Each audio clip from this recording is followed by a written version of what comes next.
आप सबको नमस्कार। आप सबका एक बार फिर से हार्दिक स्वागत है हमारे इस यूट्यूब चैनल पर। आज हम पढ़ेंगे 9th क्लास के संस्कृत के सैम्पल पेपर को, जो कि शिक्षा निदेशालय दिल्ली के द्वारा 2022-23 के सेशन में मिड टर्म की परीक्षा के लिए निर्मित किया गया है। जैसा कि आप जानते हैं, अभी मिड टर्म की परीक्षाएं बिल्कुल नज़दीक हैं, तो उन्हीं के मद्देनज़र रखते हुए आज हम इस सैम्पल पेपर को करेंगे। ज़्यादा समय व्यतीत न करते हुए हम सीधा सैम्पल पेपर की तरफ चल पड़ते हैं। जैसा कि आप स्क्रीन पर देख रहे हैं, 3 घंटे का पेपर है और 80 नंबर का पेपर होगा। इसके मुख्य जो बातें हैं वो हम जल्दी जल्दी पढ़ लेते हैं। इसमें 4 भाग हैं। बिना पढ़ा हुआ आपका 10 नंबर का आएगा, रचनात्मक कार्य 15 नंबर का है, व्याकरण का कार्य 25 नंबर का है, और जो पढ़ी हुई जो आपकी किताब है सेमुसी प्रथमो भाग है, वह आएगी 30 नंबर की। इसने लिखा है प्रत्येक खंड को अधिकृत करके उत्तर जो है एक स्थान पर ही क्रम से लिखने हैं। लिखने यानी लिखने चाहिए, ठीक है। ये इसका मतलब है लिखने चाहिए कि भाई जितने भी आपके पार्ट हैं प्रश्न के, उनके सबके उत्तर आप एक जगह ही लिखें तो बहुत अच्छा है। प्रश्न संख्या जो है वो प्रश्न पत्र के अनुसार ही लिखनी है। यह नहीं कि प्रश्न संख्या कुछ डाल रखी है और उत्तर किसी दूसरे प्रश्न का लिख रखा है, इस बात का ध्यान रखें। सभी प्रश्नों के उत्तर जो है वो संस्कृत में ही लिखने हैं। दूसरी भाषा में अगर आप उत्तर देंगे तो अंक नहीं मिलेंगे। प्रश्नों के जो निर्देश हैं, अर्थात प्रश्न में क्या कह रखा है और कितना पूछ रखा है, उसको ध्यान से पढ़ना है। मान लीजिए 5 ऑप्शन हैं और 5 में से आपको 4 करने हैं, तो ब्रैकेट के अंदर जो भी प्रश्न में निर्देश दिया गया है, जैसे केवल प्रश्न, चतुष्टयम इत्यादि जो भी होता है, उसको आपको ध्यान से पढ़ना है। तो सबसे पहले अनुच्छेद है, बिना पढ़ा हुआ अनुच्छेद है, अपठित गद्यांश अनुच्छेद इसको कहते हैं। इसको हम जल्दी जल्दी से पढ़ लेते हैं। विधात्रा निर्मितम एवं सृष्टि अतीव सौंदर्यमयी। विधाता के द्वारा निर्मित यह सृष्टि बहुत ही सुंदर है, सौंदर्यमयी है। प्रकृति है शोभा अतीव आह्लादकारी। प्रकृति की जो सुंदरता है, शोभा है, वो बहुत ही प्रसन्न करने वाली है। परम निरंतरम, परंतु निरंतर लगातार विकासशील मानवी, विकास करने वाले, विकास चाहने वाले विकासशील मनुष्यों के द्वारा विकासेन सह विकास के साथ प्रदूषण भी वर्धित है, प्रदूषण भी बढ़ा दिया गया है। जो प्रकृति की शोभा है उसके लिए नुकसानदायक है क्या? प्रदूषण। ये न अस्माकमेव, ये न जिससे अस्माकमेव हमारे ही स्वास्थ्य हानि होती, स्वास्थ्य की हानि होती है। वायु प्रदूषणम, ध्वनि प्रदूषणम, जल प्रदूषणम, एतत् त्रिविधम प्रदूषणम एव मुख्यतया सर्वम वातावरणम आकुलीकरोति। भाई वायु प्रदूषण, ध्वनि प्रदूषण और जल प्रदूषण, यह 3 प्रकार का प्रदूषण ही मुख्य रूप से सारे वातावरण को आकुलीकरोति यानी कि दूषित करता है। वायु प्रदूषण यानी वायु प्रदूषण के द्वारा श्वास ग्रहण या सांस लेने में काठिन्यम बहुत ही कठिनाई होती है। एतत् यह सर्वेषां सभी के स्वास्थ्य हानिकरम सिद्ध्यति, स्वास्थ्य के लिए हानिकारक सिद्ध होता है। ध्वनि प्रदूषणम, ध्वनि प्रदूषण जो है मार्गेषु वाहनानाम अतिशय कोलाहलेन, ध्वनि प्रदूषण मार्गों में वाहनों के अत्यधिक शोर से होता है। और ध्वनि विस्तारक यंत्रैश्चापि भवति, और ध्वनि विस्तारक जो यंत्र होते हैं, जो हमारे लाउड स्पीकर होते हैं, उनसे भी च और अपि भी भवति होता है। अनेन श्रवण शक्ति है हानि भवति, इससे सुनने की शक्ति की हानि होती है। प्रदूषित जलोपयोग है, प्रदूषित जल का उपयोग तो सर्वेषां व्याधिनाम, सारी बीमारियों की मूलभूत कारण है, अस्ति है। प्रदूषित जल का उपयोग तो सारी बीमारियों का मूलभूत कारण है। तद अस्माकं सर्वेषाम् एव कर्तव्यमिदं यदत्र सर्वत्र अवकररहितस्य वातावरणस्य निर्माणं वयं कुर्याम।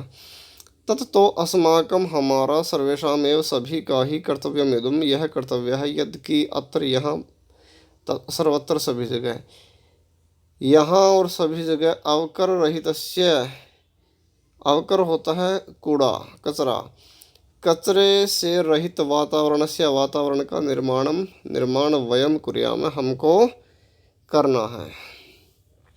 करना चाहिए।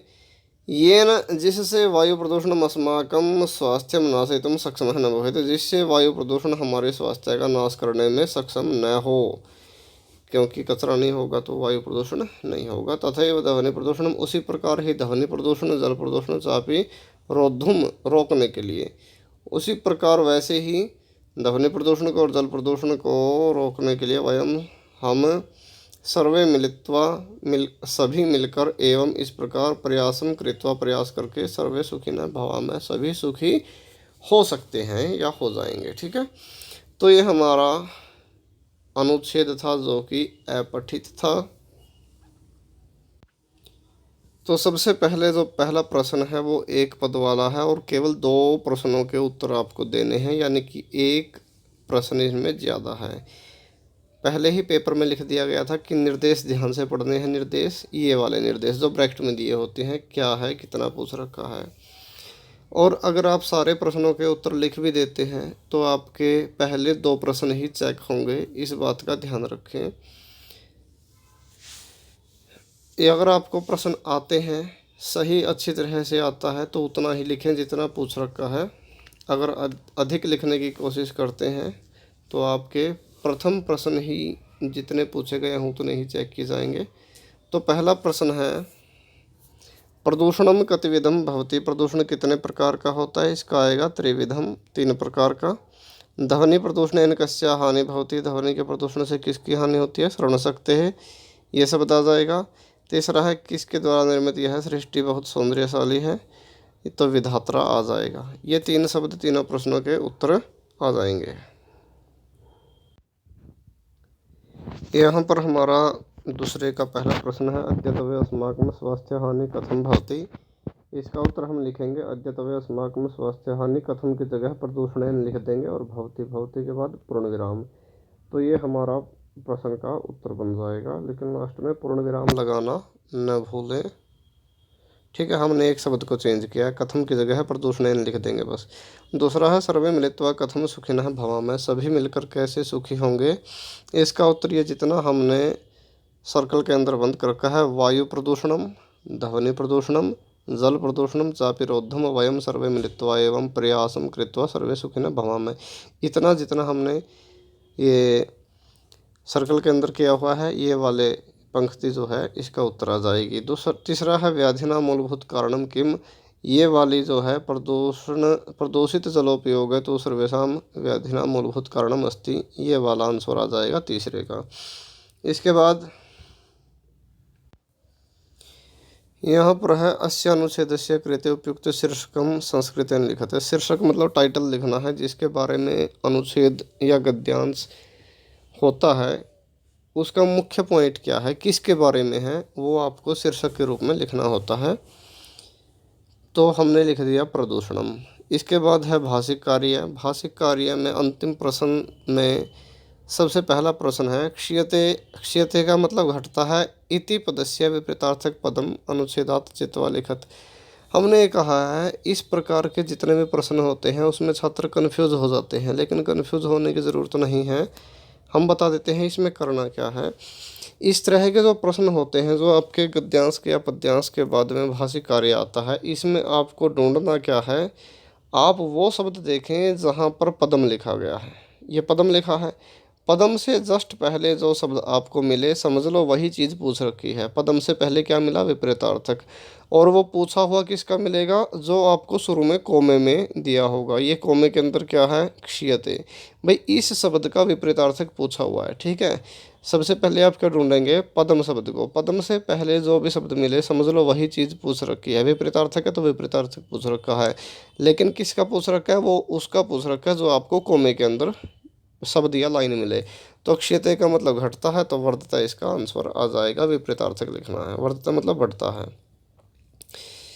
इसके बाद आ गया, यहाँ पर है, विकासेन सह प्रदूषणमपि वर्धितम येन स्वास्थ्य हानि भवति। ये कोमे के अंदर है इतना। ठीक है, हमने कहा पहले तो किस में से बताना आपको, जो कोमे के अंदर हो, और बताना क्या है, भवति इति पदस्य क्रियापदस्य कर्तृपदम की। मैंने कहा था पदम ढूंढ लो, पदम से पहले जो हो वही पूछ रखा है। पदम पदम से पहले क्या है? पदम से पहले है कर्तरी, तो इसमें कर्ता पूछ रखा है। कर्तरी मतलब कर्ता, काम को करने वाला। अब भवती का मतलब होता है, क्या होता है? स्वास्थ्य हानि, तो इसका स्वास्थ्य हानि आ जाएगा। सततम का मतलब निरंतर होता है, तो इसके लिए क्या शब्द प्रयोग अनुच्छेद में प्रयोग किया गया है? निरंतरम। व्याधिनाम इत्यस्य पदस्य विशेषण पदम किम, इसमें विशेषण पूछ रखा है। विशेषण क्या होता है? जो विशेषता होती है। बीमारियों की विशेषता क्या है? सभी सभी बीमारियों का मूलभूत कारण होता है क्या? प्रदूषण। ठीक है। इसके बाद आ गया हमारा रचनात्मक कार्य। रचनात्मक कार्य में क्या है? भवता नाम गौतमः अस्ति, भवान नवमी कक्षायां पठति, अद्य भवतः गृहे अनेके अतिथयः आगमिष्यन्ति, अतः तेषां व्यवस्थायै भवान् विद्यालयात् एकस्य दिवसस्य अवकाशं प्राप्तुम् इच्छति, एतदर्थं प्रधानाचार्यं प्रति प्रार्थनापत्रं लिखत। सबसे पहले तो आपका नाम लिख दिया कि भवतः है नाम, आपका नाम गौतम, आपका नाम बता दिया। ठीक है। आप 9वीं कक्षा में पढ़ते हैं। आज आपके घर में अनेक अतिथि आएंगे, इसलिए उनकी व्यवस्था के लिए आप विद्यालय से एक दिन का अवकाश प्राप्त करना चाहते हैं। इसके लिए प्रधानाचार्य को पत्र लिखना है। तो आप प्रधानाचार्य को पत्र कैसे लिखेंगे? इस पत्र में सबसे पहले हम क्या करेंगे? सबसे पहले लिखेंगे सेवायाम, इसके बाद श्रीमन प्रधानाचार्य महोदय। फिर जो भी आप जिस भी स्कूल में पढ़ते हैं उस स्कूल का नाम सेम टू सेम आप लिख सकते हैं, बस विद्यालय के बाद में विसर्ग ज़रूर लगा दें, और जिस जगह पर स्कूल है उस जगह का नाम उसके नीचे लिखेंगे। इसके बाद विषय लिखेंगे अवकाश प्राप्ति हेतु। उसके बाद लिखेंगे माननीय महोदय। फिर इस लाइन के नीचे से शुरू करना है, निवेदनम इदम अस्ति यत् अहम।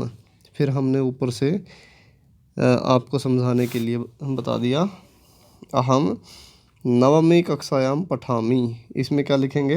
9वीं कक्षा में पढ़ता हूँ। अहम के बाद हमने कहाँ से लिखा? ऊपर से। ठीक है। नवमी कक्षायाम पठामि, अद्य माम गृहे अनेके अतिथयः आगमिष्यन्ति, अतः तेषां व्यवस्थायै अहम, भवान को काट के अहम लिख देंगे, विद्यालयात् एकस्य दिवसस्य अवकाशं प्राप्तुम् इच्छामि। तो यहाँ तक हमने लिख दिया इसी में से जो इसने ऊपर हेडलाइन दी हुई थी। ठीक है। कुछ शब्दों को चेंज किया है, पठती की जगह पठामी, क्योंकि आपको अनुवाद के नियम का पता होना चाहिए। अहम के साथ में पठामी आता है। यदि आपको अनुवाद या संस्कृत बनानी अच्छी तरह से नहीं आती तो उसके लिए चिंता करने की आवश्यकता नहीं है। आप हमारे इस चैनल की प्लेलिस्ट में जाएं और संस्कृत व्याकरण के नाम से प्लेलिस्ट मिलेगी, वहां पर आप अनुवाद की वीडियो को अच्छी तरह से ध्यान से देख के आप संस्कृत से और हिंदी से संस्कृत में ट्रांसलेट करना, आप वाक्यों को सीख सकते हैं। तो हमने यहाँ से शुरू किया, निवेदनम इदम अस्ति यत् अहम नवमी कक्षायां पठामि, कि मैं 9वीं कक्षा में पढ़ता हूँ। अद्य मम गृहे अनेके अतिथयः आगमिष्यन्ति, अनेक अतिथि आएंगे, अतः तेषां व्यवस्थायै अहम विद्यालयात् एकस्य दिवसस्य अवकाशं प्राप्तुम् इच्छामि, उनकी व्यवस्था के लिए मैं एक दिन का अवकाश चाहता हूँ। फिर हम यहाँ से लिखेंगे अतः भवते प्रार्थये, इसलिए मैं आपसे प्रार्थना करता हूँ, यत् कि माम, मुझको, एक दिवसस्य एक दिन का अवकाश दत्वा मतलब देकर, ममोपरि मेरे ऊपर अनुग्रहम कुर्वन्तु, अनुग्रह कीजिए, धन्यवाद है। फिर लिखेंगे भवतः आज्ञाकारी शिष्य है, गौतम इसने नाम बताया है, तो ये जो नाम है सबसे नीचे हम लिखेंगे। तो अब की बार आपको जो पत्र है वो रिक्त स्थान में नहीं करना, रिक्त स्थान के द्वारा आपको पूरा नहीं करना। पहले क्या था, 9th और 10th क्लास में इस पत्र को मंजूषा की सहायता से छात्र पूरा करते थे, लेकिन अब की बार दिल्ली सरकार के शिक्षा विभाग द्वारा थोड़ा सा पैटर्न चेंज किया गया है। यहाँ पर आपको अपने आप पत्र लिखना है, 5 नंबर का यह पत्र है।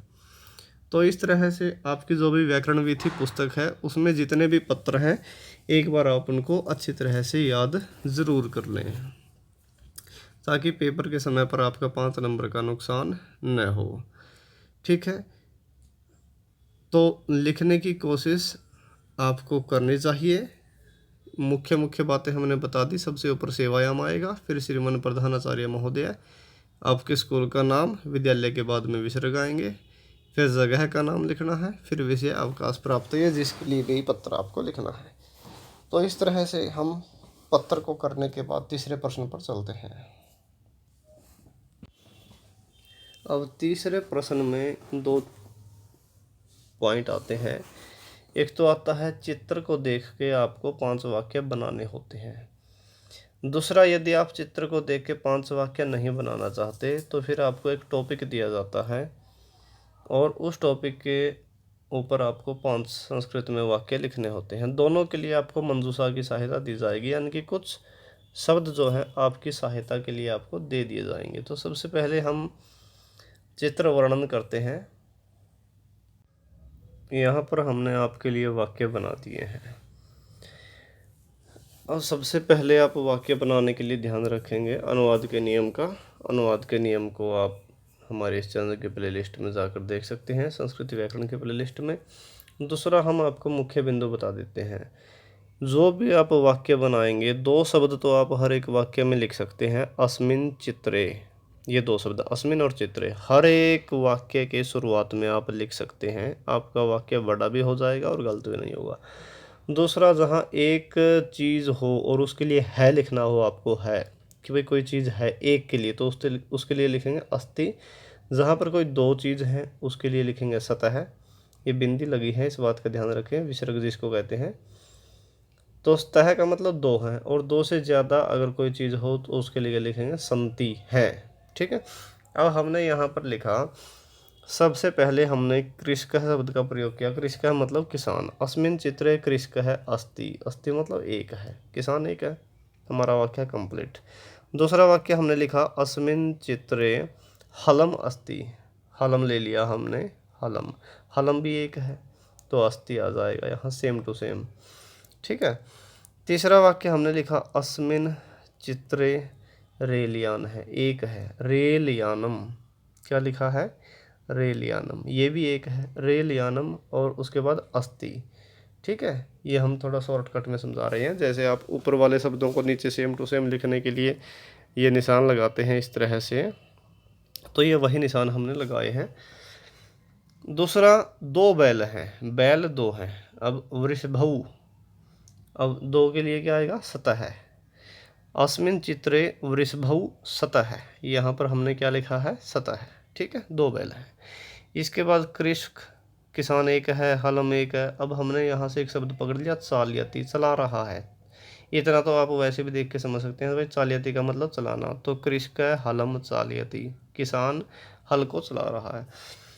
जितने भी मंजूषा में शब्द मिलते हैं उनके अर्थ को समझने की कोशिश करें। आपके जितने अर्थ आपको समझ में आएंगे उसी के अनुसार आप वाक्य बनाने में आसानी महसूस करेंगे। इसके बाद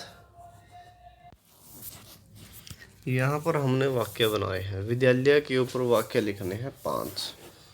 तो सबसे पहले हमने बनाया, विद्यालय छात्राः सन्ति। सिंपल वाक्य हम बनाएंगे। पहले ही मैंने बताया था, अस्ति एक आदमी के लिए है, भाई एक चीज़ के लिए, और सतह 2 के लिए, और सन्ति बहुवचन के लिए होता है। तो यहाँ छात्राः शब्द था, हमने छात्रा को यूज कर लिया। ये कोई ज़रूरी नहीं कि मंजूषा में हमने सारे ही शब्दों को यूज़ करना है। मंजूषा से हम शब्दों को छोड़ भी सकते हैं, लेकिन हर एक वाक्य में मंजूषा से कोई ना कोई शब्द होना चाहिए। शब्द रिपीट भी हो सकता है, उसके लिए चिंता करने की कोई ज़रूरत नहीं है। दूसरा वाक्य, विद्यालय छात्राः क्रीडन्ति। फिर हमने ले लिया क्रीडन्ति शब्द, क्रीडन्ति का मतलब खेलना। फिर हमने ले लिया घंटावादनम, भाई विद्यालय घंटावादनम भवति, होता है। ठीक है, ये धातुएं याद रखें आप। भवती मतलब होता है, क्रीडन्ति खेलते हैं, संति हैं। ठीक है, उसके बाद चौथा वाक्य है, फिर हमने ले लिया पाठयति। भाई विद्यालय शिक्षक है पाठयति, ये शिक्षक है पाठयति, ये शिक्षक के नीचे हलंत नहीं है। ठीक है, इस बात का ध्यान रखें। शिक्षक है पाठयति, शिक्षक पढ़ा रहा है। उसके बाद आ गया विद्यालय शिक्षक है श्याम पटेल लिखती। विद्यालय में शिक्षक जो है श्याम पट पर लिख रहा है। ठीक है, श्याम पट लिख लिया हमने, श्याम पट यहाँ से ले लिया, यानी कि एक एक शब्द हमने इसमें से ले लिया और फिर हमने वाक्य बना दिए। अब हम चलते हैं चौथे प्रश्न पर। यहाँ पर हमारा चौथा प्रश्न है, नीचे लिखे गए वाक्यों का संस्कृत में अनुवाद करना है। सबसे पहला है राघव बाजार जाता है, तो इसका हमने लिख दिया राघव है आपणम गच्छति। आपणम को दुकान भी कहते हैं और बाजार भी, दोनों शब्दों के अर्थों के लिए आपणम शब्द का प्रयोग होता है। इसके बाद दूसरा है उद्यान में लोग घूमते हैं, यहाँ हमने बना दिया उद्याने जनाः भ्रमन्ति।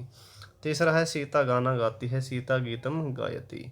चौथा है हिमालय से गंगा निकलती है, हिमालयात गंगा प्रभवती। ये जो आप अव्यय याद करते हैं, उपसर्ग याद करते हैं, हाँ उपसर्ग याद करते हैं, तो उनमें इस तरह का वाक्य आपको मिल जाता है। अब आ गया गुरु को नमस्कार है, गुरुवे नमः है। बालक दंड से डरता है, बालक है दंडात बिभेति। और मुझे लड्डू अच्छे लगते हैं, मह्यम मोदकानि रोचन्ते। इस तरह से ये वाक्य हमने आपके लिए बना दिए। अनुवाद का ज़्यादा से ज़्यादा अभ्यास अब की बार छात्रों को करने की ज़रूरत है।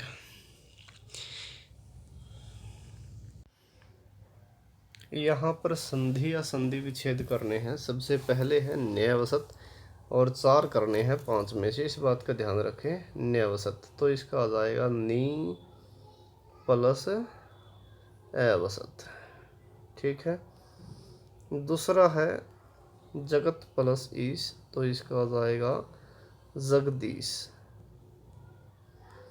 तीसरा है पठनार्थम, इसका आ जाएगा पठन प्लस अर्थम। इसके बाद है पौ प्लस अक, ये पाव कह बन जाएगा। अभिष्टम अभि प्लस इष्टम। ठीक है, तो इस तरह से ये संधि बन जाएगी। संधि वाले व्याकरण के चैप्टर को भी आप अच्छी तरह से पढ़ें। यदि किसी प्रकार की संधि समझने में कोई दिक्कत है, हमारे व्याकरण की प्लेलिस्ट में जाएं और संधि को समझ लें अच्छी तरह से। अब इस प्रश्न को हम आसान मान सकते हैं, लेकिन उन्हीं बच्चों के लिए जिसने अनुवाद का अभ्यास किया होगा। अब पहला है, इसमें क्या है, उचित विभक्ति प्रयोग करनी है। अब रिक्त स्थान है क्रीड़ा क्षेत्र क्रीडंती, खेल के मैदान में खेलते हैं, जिसके लास्ट में अंति हो समझ लो बहुवचन है, तो छात्रः आ जाएगा। अब आ गया देवम नमामः, देवता को नमस्कार करते हैं। अब जिसके लास्ट में आम हो उसको क्या, वहाँ पर क्या आएगा, वयम। ठीक है, स पठती, वह पढ़ता है, तो पाठम पढ़ती। ठीक है, पाठम। इसके बाद रिक्त स्थान है नाम देवदत्त है अस्ति, तो इसमें आएगा मम, मेरा नाम देवदत्त है। पुस्तकालयत्र का विभक्ति अस्ति, पुस्तकालय में कौन सी विभक्ति है, तो सप्तमी विभक्ति है, बालके की तरह, बालके बालकेयो बालकेषु। लेकिन इस बात का ध्यान रखें, आप शब्द रूपों को भी अच्छी तरह से पढ़ें, याद करें, ताकि आपको विभक्ति का अच्छा ज्ञान हो सके। अब देखिए, यहाँ पर विभक्ति पूछ ली और यहाँ पर विभक्ति का प्रयोग करना, इसका मतलब आपको अनुवाद के नियम की भी ज़रूरत है समझने की, और शब्द रूपों को याद करने की भी ज़रूरत है। 7वां प्रश्न है, उचित क्रियापद का प्रयोग करना है उचित लकार के अनुसार। तो अहम प्रातः देवालयम, अहम के साथ में क्या आएगा, गच्छामि, अहम के साथ में आमी। ठीक है, तो गच्छामि आ जाएगा। छात्रः विद्यालय पठनाय, बहुवचन में क्या आएगा, अंति, तो गच्छन्ति हो जाएगा। अनुवाद के नियम का गहनता से अध्ययन करें। हमारे चैनल की प्लेलिस्ट में व्याकरण में जहाँ पर आप जाएंगे, संस्कृत व्याकरण की प्लेलिस्ट में अनुवाद की वीडियो मिलेगी, आप देखें, समझें और आगे पेपरों में करें।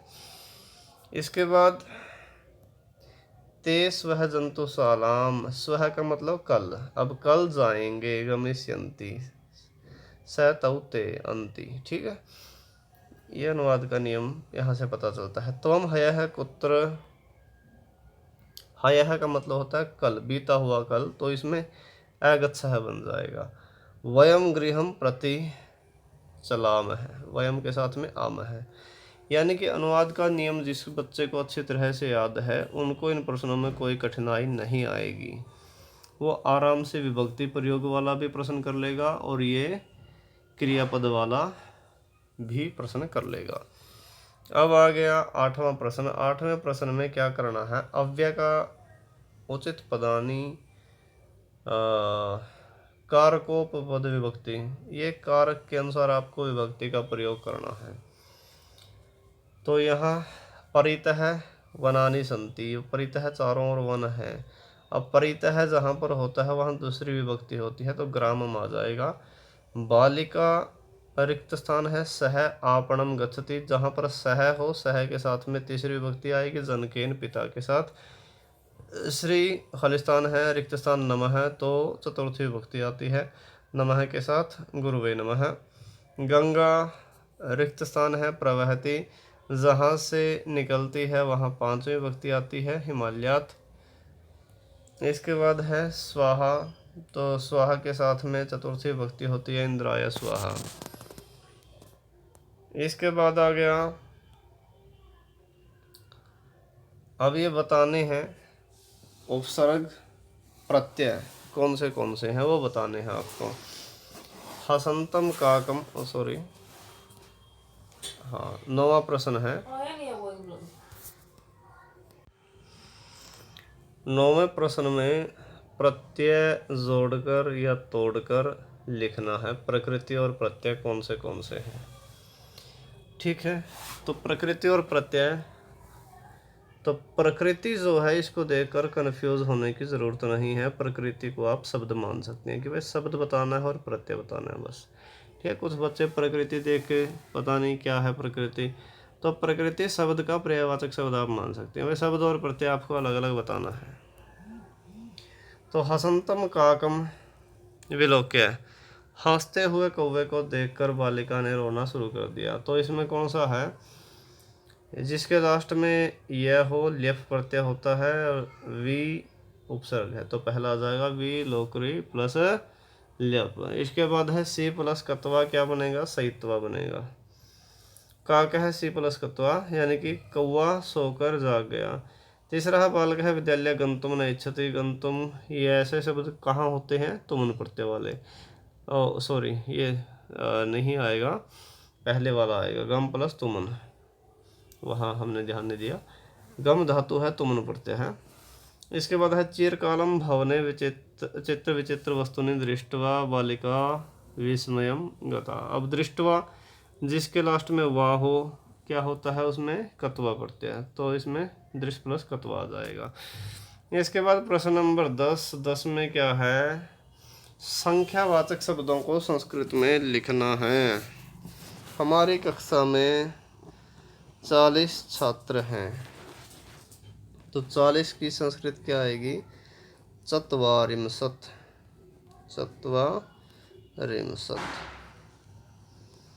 ये आ गई चत्वारिंशत्।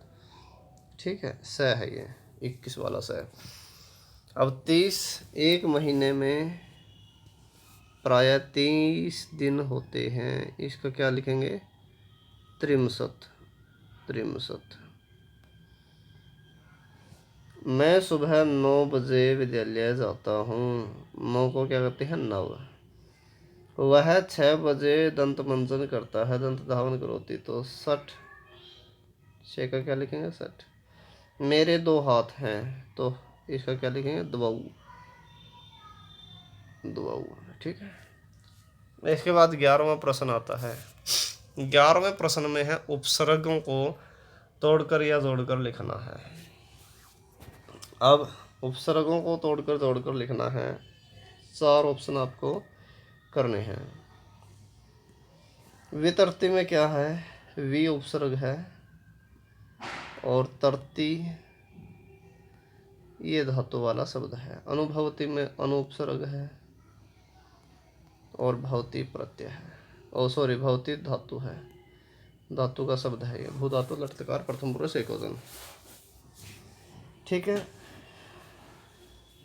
इसके बाद निर्गच्छति, इसको जोड़ना है तो आप ऐसे लिख देंगे नी रै को आधी रै ऊपर चढ़ जाती है बाद वाले शब्द के बाद वाले अक्षर के ऊपर आधी रै चढ़ जाती है, यानी कि ये जो रै है ये बाद वाले अक्षर के ऊपर गै के ऊपर। अनुसरंती, अनु प्लस सरंती। इसके बाद विहरंती जोड़ना है तो वी लगा दो, हरंती लिख दो। बिल्कुल आसान है, बिल्कुल आसान, इनमें ज़्यादा फेरबदल नहीं होता, बस आपको समझने की ज़रूरत है भाई उपसर्ग कौन से होते हैं। वो जहाँ आपको ये पता लग जाता है कि ये शब्द उपसर्ग होते हैं, भाई वी है, अनु है, निर है, अनु है, वी है, यहाँ से ही आप इनको अलग भी कर सकते हैं और जोड़ भी सकते हैं, बिल्कुल आसान। अब हमको अव्यय का प्रयोग करना है। तुम किसके पुरतः, पुरतः होता है सामने और परितः होता है चारों ओर, तो इसमें क्या लिखेंगे हम, तो परितः के योग में तो द्वितीय विभक्ति आती है तो इसका लिख देंगे पुरतः। तुम किसके सामने जा रहे हो। इसके बाद है अशोक राजा था पहले था, पूरा मतलब पहले, वृथा मतलब व्यर्थ, तो इसमें पूरा आ जाएगा। निर्णय न करनी है, निर्णय नहीं करना चाहिए। सहसा मतलब अचानक, कुत्रापि कहीं भी, तो इसमें आ जाएगा सहसा। कक्षायाम तिष्ठ, कक्षा में बैठ जाओ। यद्यपि का मतलब यद्यपि, तुष्णिम का मतलब चुप, तो तुष्णिम आ जाएगा। कलहम कुरु, कलह करो, वृथा व्यर्थ, माँ मतलब नहीं, तो कलह नहीं करो, कलह मत करो, ये आ जाएंगे। पुरतः पूरा, सहसा, तुष्णिम, माँ। इसके बाद 13वां प्रश्न आता है हमारा। 13वें प्रश्न में क्या है, यहाँ से हमारा पढ़ा हुआ शुरू हो गया जो हमने किताब में पढ़ा था, पठित अवबोधनम। ठीक है, जो सेमुसी प्रथमो भाग में पढ़ा हुआ है। यद्यपि आपने पढ़ रखा है फिर भी हम एक बार जल्दी जल्दी से इस गद्यांश को पढ़ लेते हैं। पुरा कस्मिंश्चित् ग्रामे एका निर्धना वृद्धा स्त्री न्यवसत, पहले किसी गांव में एक निर्धन औरत रहती थी। अब ये न्यवसत आया था संधि में, इसलिए छात्र पाठों के अभ्यास कार्य को ज़रूर करें। न्यवसत आया हुआ था, यानी कि जो पाठ का अभ्यास कार्य होता है वो महत्वपूर्ण होता है, विशेष रूप से व्याकरण वाले जो प्रश्न हैं वो ज़रूर ध्यान से पढ़ें। तो न्यवसत था, पहले किसी गांव में एक निर्धन औरत रहती थी। तस्याश्चैका, और तस्या उसकी, च और एका एक दुहिता पुत्री, विनम्रा मनोहरा, च आसित, विनम्र और मनोहर थी, च मतलब और आसित थी। एक बार माता ने स्थाल्याम, थाली में तंडुलान चावलों को निक्षिप्त रखकर पुत्रिम आदिदेश, पुत्री को आदेश दिया। सूर्य तपे, सूर्य की धूप में तंडुलान चावलों को खगेभ्यो रक्षा, पक्षियों से बचाओ। चावल रख दिए थाली में और कहा पक्षियों से ये चावल बचाने हैं। किंचित कालानंतरम, कुछ समय बाद, एक विचित्र है काका, विचित्र कौवा, समुड़िया उड़कर ताम उपजगाम, उसके पास आ गया। उपजगाम मतलब पास आ गया। न एतदृश है, न नहीं एतदृश है, ऐसा स्वर्ण पक्ष है, सोने के पंख वाला, रजत चंचू, चांदी की चोंच वाला, स्वर्ण काका है, सोने का कौवा, तया उसके द्वारा पूर्व दृष्टा, पहले देखा गया था। ऐसा सोने की पंख वाला और चांदी की चोंच वाला सोने का कौवा तो उसके द्वारा पहले नहीं देखा गया था। किसके द्वारा, उस लड़की के द्वारा। तम तंडुलान, उसको तंडुलान चावल खादंतम खाते हुए को, हसंतन से और हंसते हुए को, विलोक्य देखकर बालिका लड़की ने रोधितुम आरब्धा, रोना शुरू कर दिया। तम निवारयंती, उसको हटाती हुई, सा उसने, प्रार्थित प्रार्थना की, तंडुलान माँ भक्ष्या, चावलों को मत खाओ। मम माता, मेरी माता, अतीव निर्धना वर्तते, बहुत ही ज़्यादा निर्धन है, मेरी माता बहुत ही निर्धन है। स्वर्ण पक्ष, सोने की पंख वाले का कह कौए ने, प्रोवाचा कहा, माँ सुचा, चिंता मत करो। सूर्योदयात, सूर्योदय से, प्राक पहले, ग्रामाद बही, गांव से बाहर, पिप्पल वृक्षम अनु, पीपल वृक्ष के पास, तव्या आगंतव्यम, तुम्हारे द्वारा आना चाहिए, तुमको आना है। अहम तव्यम, मैं तुमको तंडुल मूल्यम दास्यामी, चावलों का मूल्य दे दूंगा। प्रहर्षिता खुश हुई बालिका, बालिका ने निद्राम अपि न लेबे, नींद को भी नहीं प्राप्त किया, अर्थात रात को वह सोई भी नहीं, क्योंकि चावलों का मूल्य उसको मिलने वाला था। तो पहला प्रश्न है, हाँ, निर्धना वृद्धा कुत्र न्यवसत, कहाँ रहती थी, कस्मिंश्चित् ग्रामे। ठीक है, ये आ जाएगा पहले का। कारोधितुम आरब्धा बालिका, बालिका ने रोना शुरू कर दिया, बालिका आ जाएगा दूसरे का। कै तंडुल मूल्यम दास्यति, कौन चावलों का मूल्य देगा, कौन देगा, तो इसका तो हम सीधा ही लिख सकते हैं, काक है, स्वर्ण काक है। इसका क्या लिखेंगे, स्वर्ण काक है, या काक है भी लिख सकते हैं, कोई दिक्कत नहीं है। ठीक है, क्या लिख देंगे, काक है, इतने पे चल जाएगा। ठीक है, ये आगे एक पद वाले उत्तर है। अब आ गया, यह हम थोड़ा छोटा कर रहे हैं इसको। काक है किम प्रावोचत, कौवे ने क्या कहा, तो ये आ गया, काक है प्रोवाच है, कौवे ने कहा माँ सोचा चिंता मत करो। ये पूरी लाइन हम लिख सकते हैं इसकी, पीपल वृक्षम अनुतव्यागंतव्यम। ठीक है, ये इतनी लाइन हम लिख सकते हैं। कौवे ने कहा चिंता मत करो, सूर्योदय से पहले गांव से बाहर पीपल के पेड़ के पास आ जाना। अब माता पुत्र के मादिदेश, अब हम क्या करेंगे, किम को हटा देंगे, उसके बाद लिखेंगे माता पुत्रिम आदिदेश, ये आ जाएगी लाइन। सूर्य तपे तंडुलान खगेभ्यो रक्ष, यहाँ तक। सूर्य की धूप में चावलों को पक्षियों से बचाओ। बालिका कथा रोधितुम आरब्धा, बालिका जो है वो कैसे रो पड़ी भाई, बालिका जो है काकम तंडुलान खादंतम का, ये वाली लाइन लिख देंगे हम यहाँ, बालिका लिख के बालिका काकम, ये पूरी लाइन लिख देंगे, रोधितुम आरब्धा। ठीक है, यहाँ तक। बालिका कौवे को चावल खाता हुआ देखकर और हंसता हुआ देखकर रो पड़ी। ठीक है, इसके बाद आ गया धनिका इति विपरीतार्थक पदम अनुच्छेदा चित्वा लिख रहे। धनिका होती है धनवान, तो धनवान का विपरीतार्थक बताना है। विपरीतार्थक किसका बताना है, धनवान का, तो इसका आ जाएगा निर्धना। इसके बाद अहम तुभ्यम तंडुल मूल्यम दास्यामी, मैं तुमको चावलों का मूल्य दूंगा। यहाँ पर दो दास्यामी शब्द है, इसका कर्तृपद क्या है, मैंने कहा था पदम से पहले जो लिखा हुआ है वही पूछ रखा है। पदम से पहले विपरीतार्थक था, विपरीतार्थक पदम से पहले कर्तरी है, तो यहाँ पर कर्ता पूछ रखा है। दूंगा, कौन दूंगा, मैं, तो अहम आ जाएगा इसका आंसर। ठीक है, इसके बाद खादेय इत्यर्थम किम पदम अनुच्छेदे प्रयुक्तम, खाओ, इसके लिए कौन सा शब्द अनुच्छेद में प्रयोग किया गया है, इसके लिए आया भक्ष्य शब्द के, तंडुलान माँ भक्ष्य, चावलों को मत खाओ। खाद्य मतलब भी खाना, भक्ष्य मतलब भी खाना, इस अर्थ के लिए क्या शब्द प्रयोग किया गया है। ठीक है, इसके बाद हमारा 14वां प्रश्न है, इसमें है जिस तरह से आपने गद्यांश और अनुच्छेद में से प्रश्नों के उत्तर दिए हैं, उसी तरह से इस श्लोक में से भी आपको प्रश्नों के उत्तर देने हैं। श्रूयताम धर्म सर्वस्वम, सुनना चाहिए धर्म का सार, श्रुत्वा सुनकर, च और ऐव उसी प्रकार अवधार्यताम धारण भी करना चाहिए, कि धर्म की बातें हमें सुननी भी चाहिए और धारण भी करनी चाहिए। धर्म का मतलब अच्छी बातें, ये नहीं कि किसी प्रकार का कोई हिंदू मुस्लिम वाली बात नहीं है यहाँ पर, सिख ईसाई इत्यादि किसी भी धर्म की चर्चा यहाँ पर नहीं की गई है। यहाँ पर काम की बातें, अच्छी बातों को धर्म कहा गया है। ठीक है, जिस भी बात से किसी का भला हो समझ लो वही बात धर्म की है। ठीक है, ऐसा कोई उल्लेख नहीं कि कहीं भी किसी धर्म की चर्चा हो, तो इसको अपोजिट न लें। धर्म के सार को सुनना चाहिए और सुनकर धारण करना चाहिए। आत्मनः प्रतिकूलानि, अपने से विपरीत कार्यों को परेशान न समाचरेत, दूसरों के लिए भी नहीं करना चाहिए। भाई दो काम हमको खुद पसंद नहीं, वो दूसरों के लिए भी नहीं करना चाहिए।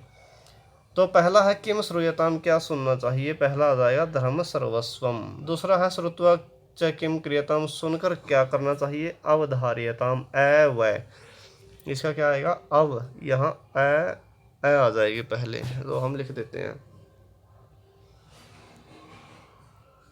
अवधार्यताम। ठीक है, इसका संधि विच्छेद करना पड़ेगा, अवधार्यताम। ठीक है, सुन करके धारण करने चाहिए अच्छी बातों को। प्रतिकूलानि के सामने समझ रहे थे, दूसरे विपरीत कार्यों को किसके लिए नहीं करना चाहिए बताइए, तो इसका आ जाएगा परेशान। इसके बाद इसमें से ही आया है, इस श्लोक में से, किम अवधार्यताम। किम अवधार्यताम पूरे वाक्य में लिखना है। तो किम की जगह पर एक शब्द आ जाएगा धर्म सर्वस्वम। क्या आ जाएगा, धर्म सर्वस्वम, ये एक शब्द आ जाएगा, और दूसरा शब्द ऐसे का ऐसा रहेगा अवधार्यताम, बाद में पूर्ण विराम। बस धर्म का सार ग्रहण करना चाहिए। किम न समाचरेत, किम न समाचरेत, आत्मनः प्रतिकूलानि लिख के आत्मनः प्रतिकूलानि न समाचरेत। ठीक है, किम को काट दो, बस जो प्रश्नवाचक शब्द है वो काट दो, बाकी सारा सेम टू सेम लिख दो। तो क्या लिखा हमने, हमारा उत्तर क्या बना, आत्मनः प्रतिकूलानि न समाचरेत, वे अपने से विपरीत कार्यों को न करें। धर्म सर्वस्वम श्रुत्वा किम क्रियताम, धर्म का सार सुनकर क्या करना चाहिए। इसमें आप पहली लाइन लिख दो सेम टू सेम, कोई दिक्कत नहीं है। पहली लाइन नहीं, इसमें एक शब्द काट देंगे, धर्म सर्वस्वम श्रुत्वा चैव धार्यताम, चय को काट सकते हैं आप यहाँ से। ठीक है, हाँ, कि धर्म का सार सुनकर ग्रहण करना चाहिए। धर्म सर्वस्वम श्रुत्वा किम क्रियताम, लो यहाँ भी हम लिख देते हैं, श्रुत्वा के बाद बस अवधार्यताम लिख दो, अवधार्यताम, और बाद में लगा दो पूर्ण विराम। ये आपका वाक्य बन गया और उत्तर बन गया आपका। इसके बाद आ गया अनुकूलानि। इस पद का विपरीतार्थक पद बताना है, क्या है अनुकूलानि का विपरीतार्थक पद क्या है, प्रतिकूलानि। हमने पहले ही कहा है कि जिस शब्द से पहले पदम मिले, जिस शब्द के बाद पदम मिले, समझ लो वही पूछ रखा है। अब इसमें क्या है, विपरीतार्थक है, विपरीतार्थक पूछ रखा है, लेकिन किसका पूछ रखा है, जो कोमे के अंदर है, अनुकूलानि का। ठीक है, तो प्रतिकूलानि आ जाएगा। अन्य साम, इसका भी, इसके लिए क्या शब्द श्लोक में प्रयोग किया गया है, परेशान। अन्य साम का मतलब दूसरों का, तो परेशान का मतलब भी दूसरों का। इसके बाद आ गया आत्मनः प्रतिकूलानि परेशान न समाचरेत। यहाँ पर समाचरेत जो क्रियापद है, इसका कर्तृपद क्या है, अपने से। अब कर्ता में पहली विभक्ति होती है, इस बात का ध्यान रखें। तो आत्मनः में पहली नहीं है, प्रतिकूलानि आ जाएगा, क्या आ जाएगा, परेशान में छठी है, तो प्रतिकूलानि इसका कर्ता आ जाएगा। विपरीत कार्य नहीं करने चाहिए। अब यहाँ पर आ गया गोदोहनम, पाठ में से है ये 15वां प्रश्न। चंदन कहता है, इसमें से भी प्रश्नों के उत्तर लिखने हैं। चंदन कहता है मल्लिका को, किमर्थम क्रोध्यसी, क्यों क्रोधित हो रही हो। तब हस्त निर्मितानि, तुम्हारे हाथ से बने हुए मोदकानि, लड्डू को दृष्टवा देखकर, अहम मैं, जिह्वा लोलुपताम, जीव का लालच नियंत्रितुम, रोकने के लिए, अक्षमः अस्मि, अयोग्य हूँ, समर्थ नहीं हूँ, किम न जानासि त्वम इदम्, क्या तुम ऐसा नहीं जानती हो। तो मल्लिका कहती है, सम्यक जानामि नाथ, कि हे नाथ मैं ठीक तरह से जानती हूँ, परम एतानि मोदकानि, परंतु ये लड्डू पूजा निमित्तानि सन्ति, पूजा के लिए है। तो चंदन कहता है, तर्हि शीघ्रमेव, तो जल्दी ही पूजनम संपाद्य, पूजा पूरी करो, प्रसादम च देहि, और प्रसाद दे दो। तो मल्लिका कहती है, भो अरे अत्र पूजनम न भविष्यति, यहाँ पूजन नहीं होगा। अहम स्वसखी भी, मैं अपनी सखियों के साथ, स्वः कल प्रातः सुबह, काशी विश्वनाथ मंदिरम, काशी विश्वनाथ मंदिर के प्रतिगमिष्यामि, की तरफ जाऊंगी, यानी कि काशी विश्वनाथ मंदिर को जाऊंगी। तत्र गंगा स्नानम, वहाँ गंगा स्नान, धर्म यात्रांच, और धर्म यात्रा करिष्यामि, करेंगे। तो इसमें से प्रश्न आपको छांट करके लिखने हैं उत्तर। कानि पूजा निमित्तानि सन्ति, तो पूजा के निमित्त क्या है, मोदकानि, पहले प्रश्न का उत्तर आ गया। दूसरा, कह प्रसादम इच्छति, कौन चाहता है प्रसाद, तो चंदन आ जाएगा, चंदन है। चंदन कहता है ना प्रसादम च देहि, ये कहता है चंदन यहाँ, प्रसाद दे दो, तो ये आ गया दूसरे का। ठीक है, तीसरा है मल्लिका का भी सह गमिष्यति, मल्लिका किसके साथ जाएगी, तो स्व सखी भी, अपनी सखियों के साथ, तीसरे का स्व सखी भी। तो एक एक शब्द वाले ये प्रश्नों के उत्तर थे हमारे। पूरे वाक्य में क्या है, अब पूरे वाक्य में जो उत्तर देने हैं उनको देखिए। चंदन है किमर्थम जीवा लोलुप्ताम नियंत्रितुम अक्षमः। चंदन जो है किस लिए जीव का लालच रोकने में अक्षम था। तो किमर्थम की जगह आ जाएगा, यहाँ सिर्फ एक शब्द को चेंज करना है। किमर्थम की जगह हम लिख देंगे मोदकानि दृष्ट्वा, ये दो शब्द फिट कर देंगे और पूर्ण विराम लगा देंगे, बाकी पूरी लाइन सेम टू सेम रहेगी। चंदन है मोदकानि दृष्ट्वा जिह्वा लोलुपताम नियंत्रितुम अक्षमः आसीत्। चंदन जो है मोदकों को देखकर, लड्डुओं को देखकर जीव का लालच रोकने में समर्थ नहीं था। मल्लिका प्रातः कुत्र गमिष्यति, तो वो जगह लिखनी है। अब कुत्र की जगह पर क्या लिखेंगे, जो जगह दे रखी है काशी विश्वनाथ मंदिरम, ये शब्द फिट कर देंगे। पूरी की पूरी लाइन हम सेम टू सेम रखेंगे, उसमें परिवर्तन नहीं करेंगे, बाकी पूर्ण विराम लगा देंगे लास्ट में। तो ये हमारा उत्तर बन गया। आपको पहचान करनी है तो सिर्फ प्रश्नवाचक शब्दों की, क्योंकि उत्तर में हटाने ही आपको प्रश्नवाचक शब्द हैं बस। मल्लिका प्रातः काशी विश्वनाथ मंदिरम गमिष्यति। ओके, इसके बाद आ गया चंदन है किम नियंत्रितम अक्षमः अस्ति। चंदन क्या नियंत्रित करने में अक्षम है। तो इसमें क्या करना है, किम, जो ये किम शब्द है, किम की जगह पर हम कौन सा शब्द फिट कर देंगे, जिह्वा लोलुपताम, बस। बाकी सारे लाइन सेम टू सेम रखेंगे। चंदन जीव का लालच रोकने में अक्षम है। तो ये हमारे पूरे वाक्य वाले उत्तर बन गए। इसके बाद है समर्थ है इति पदस्य विपरीतार्थकम पदम। किम पदम से पहले क्या मिल गया, विपरीतार्थक। किसका विपरीतार्थक, समर्थ का। तो समर्थ का क्या है, असमर्थ है।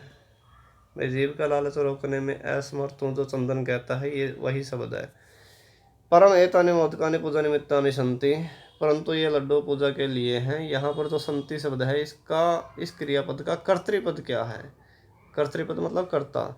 मोदकानि आ जाएगा, संति है, लड्डू है, क्या है, लड्डू, तो मोदकानि आ जाएगा इसका आंसर। इसके बाद त्वरितम इत्यर्थम किम पदम अनुच्छेदे प्रयुक्तम। त्वरितम का मतलब जल्दी। अब जल्दी के लिए कौन सा शब्द प्रयोग किया गया है, त्वरितम का मतलब जल्दी, और शीघ्रम शब्द का प्रयोग किया गया है। ठीक है, शीघ्रम आ जाएगा त्वरितम वाले की जगह है। ठीक है, कहाँ पर, यहाँ पर आ जाएगा शीघ्रम, ये इसका आंसर आ गया।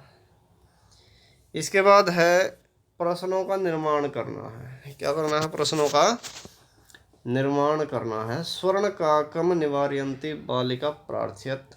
सोने के कौवे को हटाती हुई बालिका ने प्रार्थना की। तो स्वर्ण काकम की जगह एक शब्द फिट करना है बस, कौन सा, कम, किसको हटाती हुई, और लास्ट में क्या करना है, क्वेश्चन मार्क। ये हमारा प्रश्न बन गया। दूसरा है मह्यम मोदकानि रोचन्ते, मुझको लड्डू अच्छे लगते हैं। इसमें मह्यम की जगह क्या करना है, कसमई। इसने कहा है जो शब्द अंडरलाइन किए हुए हैं उनको आधार बना के आपको प्रश्न बनाने हैं। कसमई मोदकानि रोचन्ते, किसको लड्डू अच्छे लगते हैं। अब सूर्योदयात पूर्व में सात्र उपस्थित, सूर्योदय से पहले ही वह उपस्थित हो गए। सूर्योदयात की जगह क्या आ जाएगा, कस्मात, किससे पहले। और एक काम जरूर करना है, क्वेश्चन मार्क आपको जरूर लगाना, अन्यथा प्रश्न नहीं माना जाएगा। वृक्षा फलम न खादंती, पेड़ फल नहीं खाते हैं।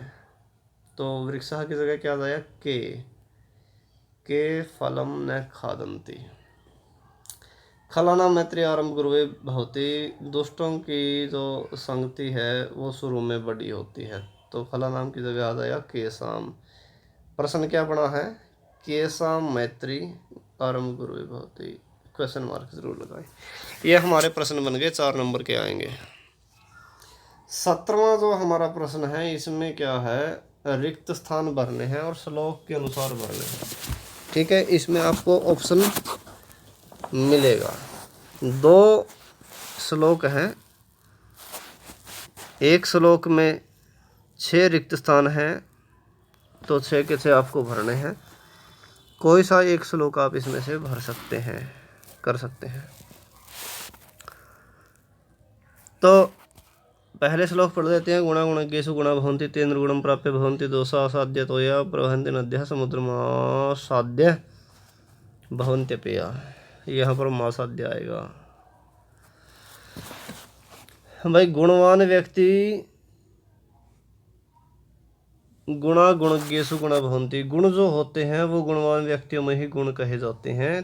ते वे कौन, वही गुण यदि निर्गुणम प्राप्य निकम्मे व्यक्ति को प्राप्त हो जाए तो वो भवन्ति दोषा दोष बन जाते हैं।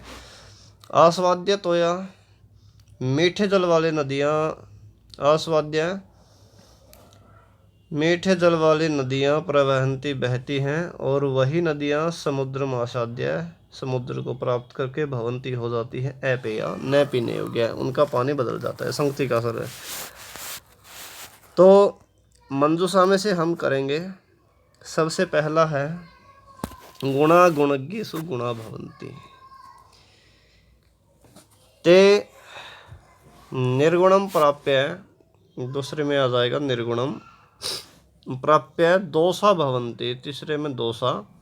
आस्वाद्य तोया नद्य है, चौथे में आ जाएगा नद्य प्रवहन्ति बहती है। ते समुद्रम, वे समुद्र को, पांचवें में आ जाएगा समुद्र, पांचवें में क्या आ जाएगा समुद्रम, ये आ गया पांचवें में। आसाद्य अपेया भवन्ति, छठे में अपेया। ठीक है, ये इस तरह से रिक्त स्थान हमने भर दिए। दूसरा श्लोक देखिए, दूसरे में है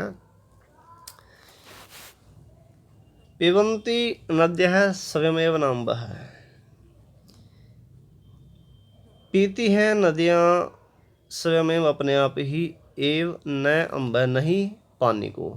मैं नदियाँ अपने आप पानी को नहीं पीती है। स्वयं न खादन्ति फलानि वृक्षा, और अपने आप फलों को नहीं खाते हैं। वृक्षा मतलब पेड़। न अदन्ति सस्यम, न नहीं अदन्ति खाते हैं सस्यम फसल को। खलु निश्चय ही वारिवाहा बादल, जो बादल हैं वो भी फसल को नहीं खाते हैं बल्कि बरसकर फसल को दूसरों के लिए तैयार करते हैं। तो परोपकाराय सताम विभूति, परोपकार के लिए ही होती है सताम सज्जनों की विभूतियाँ, जो संपत्तियाँ होती है। इसमें है नद्यः, नदियाँ, यहाँ पर हमने रिक्त स्थान भर दिए हैं। नदियाँ पहले में आएगा स्वयमेव, नदियाँ अपने आप, जलम न पिबन्ति, दूसरे में पिबन्ति पीती हैं। वृक्षः पेड़ अपना, पेड़ अपने फलानी फलों को, स्वयं न खादन्ति स्वयं नहीं खाते। और मेघः जो बादल हैं वो स्वयं सस्यम न खादन्ति, अपने आप फसल को नहीं खाते। सजना नाम सज्जनों की समृद्धि, जो समृद्धि होती है, निश्चय निश्चय ही परोपकाराय भवन्ति, परोपकार के लिए होती है। तो ये रिक्त स्थान इस तरह से आप भरेंगे। अब ये हमारा 18वां प्रश्न है। 18वें प्रश्न में क्या है, एक पाठ की आपको 8 लाइनें मिलेंगी और 8 लाइनों को आपको सीरियल वाइज लिखना है, यानी कि उल्टी सीधी लाइनें मिलेंगी। पहले कौन सी, दूसरी, उसके बाद अलग मिलेगी, यानी कि सारी लाइनें आपको उल्टी सीधी मिलेगी। उनको आपको क्रमानुसार लिखना है। पाठ में पहले कौन सा काम हुआ, उसके बाद कौन सा हुआ, फिर कौन सा हुआ, इस तरह से व्यवस्थित रूप से आपको लिखना है। लिख रखा है कथांश को समुचित क्रमेण लिखत, कि क्रमानुसार आपको लिखना है। तो यहाँ पर हम पढ़ देते हैं। पहली लाइन है किंतु तेन सह क्रीडनाय तदा कोपि न व्यस्येषु उपलभ्यमान आसीत्, भ्रांतो वाले में से है। किंतु उसके साथ खेलने में, किंतु उसके साथ खेलने के लिए तब कोई भी उसके मित्रों में उपलब्ध नहीं था। दूसरी है स पाठशाला गमन वेलायाम क्रीडितुम आगच्छत्, वह पाठशाला जाने के समय खेलने के लिए निकल गया। तीसरी है अतः एकाकी बालकः किमपि उद्यानं प्राविशत्, अतः अकेला बालक किसी उद्यान में प्रवेश कर गया। उद्यानम गत्वा स मधुक्रमाह्वयत्, उद्यान में प्रवेश करके उसने भंवरे को बुलाया। स मधुकरः बालस्य आह्वानं तिरस्कृतवान्, उस भंवरे ने बालक के बुलावे का इनकार कर दिया। भ्रांता कस्तन बालः आसीत्, भटका हुआ कोई बच्चा था। मधुकर गायत, मधुकर ने गाया यानी कि भंवरे ने गाया। वयम ही मधु संग्रह व्यग्रह, हम तो शहद इकट्ठा करने में लगे हैं। और अंतिम है बालः भूय भूय हठमाचरति, बच्चा बार बार जिद लगाता है। तो इनको हमने यहाँ व्यवस्थित रूप से सीरियल वाइज लिख दिया है। सबसे पहले नंबर पर कौन आएगी, फिर कौन सी लाइन आएगी? सबसे पहले नंबर पर आएगी भ्रांतः कश्चन वाला, ये वाली लाइन है, ठीक है, ये लिख रखा है नंबर 1। उसके बाद आएगी स पाठशाला गमन वेलायाम दूसरे नंबर पे। तीसरे नंबर पे किंतु तेनस है। चौथे नंबर पे अतः एकाकी बालक है। पांचवें पे उद्यानम गत्वा। छठे नंबर पे स मधुकर है। सातवें पे अंतिम लाइन है बाल है भूय भूय। और आठवें नंबर पे मधुकर है गाय। तो इस तरह से आप इनको सीरियल वाइज लिख सकते हैं। पाठ को अच्छी तरह से सभी पाठों को आप पढ़ें, क्योंकि जो छात्र पाठ को अच्छी तरह से पढ़ेगा, उसकी कहानी को समझेगा, पाठ में क्या है, वही बच्चा इस प्रश्न को अच्छी तरह से कर पाएगा। इसलिए अपने जितने भी आपके पाठ हैं जो आपके सिलेबस में लगते हैं, वो उनको आप अच्छी तरह से अध्ययन करें। 19वां प्रश्न है अर्थ बताने हैं। रेखांकित शब्दों का आधार बना के प्रसंग के अनुसार अर्थ का चयन करना है। वसंत ऋतु में सैरसह रसालह लसंती। अब रसालह का अर्थ क्या है? आम्र है। परोपकारा है सताम विभूति। परोपकार के लिए सज्जनों की संपत्तियां होती है, सज्जना नाम। ये शाम मरालई सह विप्रयोग है, जिसका हंसों के साथ वियोग होता है। खिन्न है बालक कुकुरम एकथित। खिन्न बालक ने कुत्ते को कहा स्वान है। अब देखिए यहाँ 19वां जो प्रश्न है वो मोस्ट इम्पोर्टेंट है। अगर हम देखें, इसने अर्थ पूछ लिया। क्या पूछा है? अर्थ। और अर्थ कौन सा बच्चा बता पाएगा? वही बच्चा बता पाएगा जिसने अपने सभी पाठों को एक एक वर्ड मीनिंग के साथ जिसने पढ़ा होगा, वही तो अर्थ बता पाएगा। तो इसलिए यदि आपने एक एक वर्ड मीनिंग के साथ अपने पाठों का अध्ययन नहीं किया, इसके लिए चिंता करने की आवश्यकता नहीं है। आपके पास आपका अपना YouTube चैनल है यह, जिस पर आप यह वीडियो देख रहे हैं। इसको सब्सक्राइब कर लें, इसके प्लेलिस्ट में जाएं। प्लेलिस्ट में आप अपनी किताब का नाम देखें, सेम उसी प्रथम भाग लिखा हुआ मिलेगा। और वहाँ पर आप जितने भी आपके पाठ लगते हैं, सारे के सारे पाठ आपके एक एक वर्ड मीनिंग के साथ समझाए गए हैं। अपने पाठों की वीडियो को देखें, आपको एक एक वर्ड मीनिंग के साथ पूरा पाठ अच्छी तरह से आसानी से समझ में आ जाएगा। तो चलिए, इसका 19वें का दूसरा भाग है नीचे लिखे गए शब्दों में विलोम पद के साथ मिलान करना है। मृदु, पहले इनका अर्थ बता देते हैं। मृदु का मतलब होता है कोमल। अपूर्व, अपूर्व का मतलब जो पहले न हुआ हो। मूर्खाणा, मूर्खों का। खिन्न, उदास। कठोरम का कठोर। प्रसन्न है खुश। पूर्व है पहले। विदुषाम, विद्वानों का। तो मृदुम का क्या आ जाएगा? कठोरम है। अपूर्व है का क्या आ जाएगा? पूर्व है। मूर्खाणाम का क्या आ जाएगा? विदुषाम। खिन्न है का क्या आ जाएगा? प्रसन्न है। तो ये मैचिंग हो गए। आप दोबारा से इनको पेपर में लिख सकते हैं आमने सामने, जो सही शब्द आपका मिलान हो जाता है उस रूप में व्यवस्थित करके। तो यह था हमारा 2022-23 के सेशन में जो 9वीं क्लास है, उस क्लास के मिड टर्म में आने वाले संस्कृत के पेपर का सैंपल।